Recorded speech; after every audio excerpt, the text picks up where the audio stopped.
नहीं पवार, कल्याणी कुछ नहीं बोल रही है। वामन ने कुछ बताया? नहीं सर, अभी तक तो कुछ नहीं बोला सर। तहकीकात जारी रखो। जी। और हाँ, तुम बता रहे थे कि हमारे घर में से कोई है जो शायद मिला हुआ हो। हाँ सर, लगता तो है। सबके ऊपर तहकीकात शुरू करो। और हाँ, बाबा जिस टेम्पो में गए थे उस टेम्पो की कंफर्मेशन है? नहीं सर, अभी तक तो कुछ पता नहीं चला। कौन डिपार्टमेंट कॉल किया तुमने? चलो मैं खुद ही फोन करता हूँ। जी सर।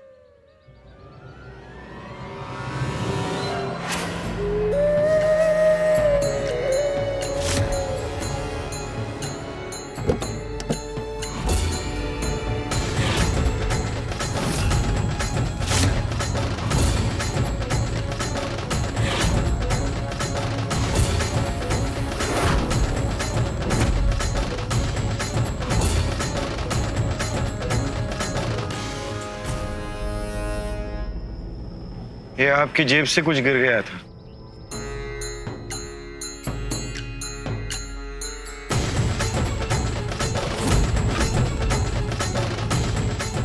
Thank you.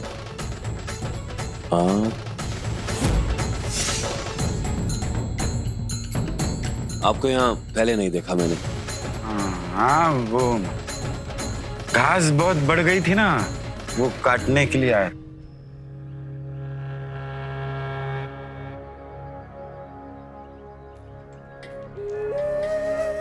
ठीक है।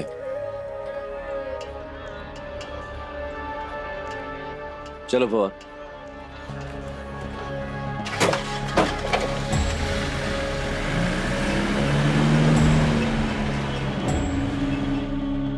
और करो शादी। देखा ना आपने, आपके पति ने क्या कर दिया। हाँ, वो तो भगवान का शुक्र है हम लाख लाख बच गए, वरना चला आता। ओ भाऊ, इकडे कौन हो तुम और यहाँ पर क्या कर रहे हो? हाँ, काम चाहिए था। वो मतलब वो घास बहुत बढ़ गई है, मैं काट देता हूँ। कोई जरूरत नहीं है, हमारे पास पहले से ही बहुत सारे कामगार है। ये घास काटने के लिए हमें किसी की जरूरत नहीं है। जाइए यहाँ से। जी सुनिए, तो मुझे पैसों की जरूरत है, मैं कर दूंगा काम। आप काम देखने के। अरे नहीं चाहिए बोला ना, अब जाइए यहाँ से, जाइए। अरे इसने कहा ना नहीं चाहिए, अब जाओ। पता नहीं कहाँ से आ जाते हैं। चलिए ताई, मार्केट जाना है, बहुत काम है।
ओले ओले ओले, क्या हुआ?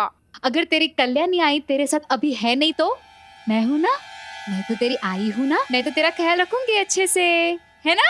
हाँ, हम लोग घूमी घूमी करेंगे। तू वनीला खाएगा? नहीं, बटर खाएगा। बटर, बटर वाली चौकी। आजा आजा, बटर वाली चौकी खाएंगे हम, है ना?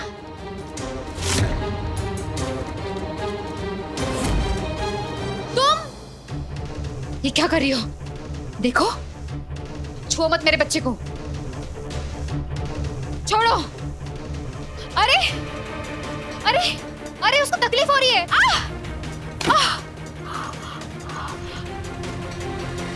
पागल हो गए हो क्या तुम? ये क्या कर रहे हो? मोक्ष को मेरे पास दो, दो। क्यों? कल्याणी की बेहोशी का फायदा उठाकर बच्चे के करीब आने की कोशिश कर रही हो? याद है ना तुम्हें? अब इस पे तुम्हारा कोई हक नहीं है। हमारे घर के मामले में दखल देने वाली होती कौन हो तुम? हाँ, तुम्हारी हिम्मत कैसे हुई? मेरा बच्चा दो। बच्चा चाहिए ना तुम्हें, तो अपना बच्चा तो तुम्हें हमेशा के लिए भी मिल सकता है ना संपदा। हाँ? जिंदगी भर के लिए अपने मोक्ष की आई बन के रहना चाहते हो? पर कैसे? अगर कल्याणी कभी उठे ही ना तो? अगर कल्याणी हमेशा के लिए सो जाए तो? सोच लो संपदा, तुम्हें बस मेरी एक छोटी सी मदद करनी होगी और उसके बाद तुम्हारा मोक्ष हमेशा के लिए तुम्हारा हो जाएगा। अरे भाई, रास्ते का कांटा तो कल्याणी है ना, तो हटा दो कांटे को रास्ते से। तुम आखिर करवाना क्या चाहती हो? बस मेरा एक छोटा सा काम। माई के पास एक सुनने वाली मशीन है, हियरिंग एड। तो बस वो हियरिंग एड तुम माई के पास से लाकर मुझे दे दो। Hearing aid? उसका तुम क्या करोगी? सवाल मत करो संपदा, बच्चा चाहिए ना तुम्हें? एक बार वो हियरिंग एड मेरे पास आ जाए ना, तो मैं कल्याणी को हमेशा के लिए उसकी माँ के पास पहुंचा दूंगी और फिर मोक्ष तुम्हारा।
कल्याणी, तुम्हें होश आ गए?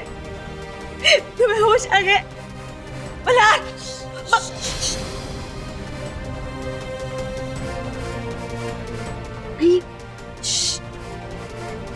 आई मैं बिल्कुल ठीक हूँ। और ये बेहोशी का तो मैं नाटक कर रही थी।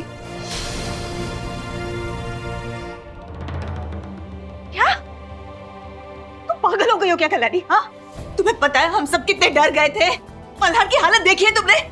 और ये सब किया क्यों? शांत हो जाओ। आई आई आई आई देखो देखो आई आई देखो। I am sorry I, I am really sorry. मुझे ऐसे तुम्हें परेशान नहीं करना था। आई मुझे पता है मैं जो भी कर रही हूँ वो बहुत बुरा है।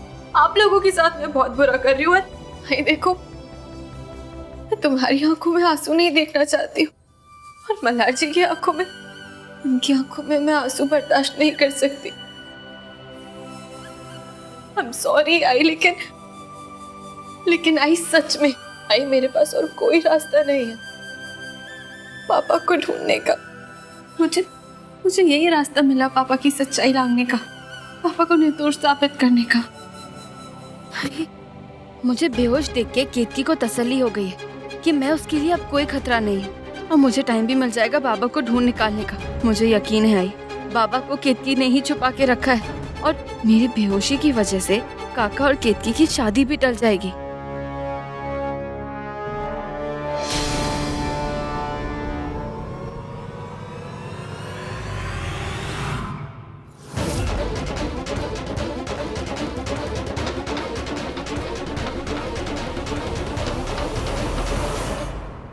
आई, ये सारे प्लान में मैं अकेली नहीं हूँ।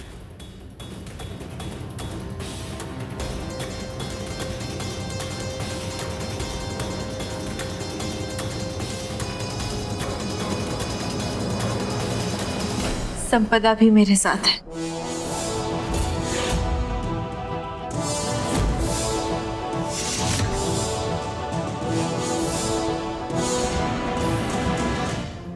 हाँ आई, संपदा मेरे साथ है।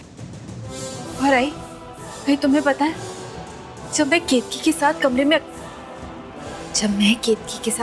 अकेली थी ना, तब केतकी को कोई फोन आया और उसने कहा कि वो घर से तब तक नहीं निकल सकती जब तक उसे वो चीज नहीं मिल जाती। उसने ये भी कहा था कि वो आज शाम तक वो चीज लेकर ही रहेगी। कैसी चीज? माई, आपके पास वो सुनने की मशीन है क्या? हियरिंग एड है?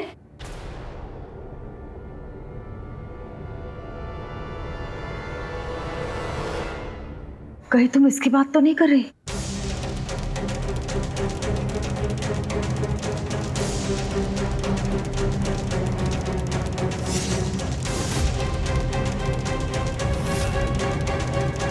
पता नहीं क्या सोच के ये उठा लिया था मैंने। कल रात को मैं जब मोक्ष को खिला रही थी तब वहाँ केतकी आई थी और वो मुझसे बातें करने लगी कि माई के पास एक सुनने वाली मशीन है, हियरिंग एड। तो बस वो हियरिंग एड तो माई के पास से लाकर मुझे दे दो। एक बार वो हियरिंग एड मेरे पास आ जाए ना, तो मैं कल्याणी को हमेशा के लिए उसकी माँ के पास पहुंचा दूंगी। और फिर मोक्ष तुम्हारा। मेरे कुछ समझ में नहीं आ रहा है। अब इस हियरिंग एड से ही पता चलेगा केतकी का सच। और आई, मुझे ना पूरा यकीन है कि केतकी को पता है कि पापा कहाँ हैं। एक बार इस केतकी की सच्चाई मुझे मल्हार जी के सामने लाने दो, मैं अपने पापा को भी ढूंढ निकालूंगी। लेकिन एक बात मेरे समझ में नहीं आ रही कि ऐसा क्या है इस हियरिंग एड में।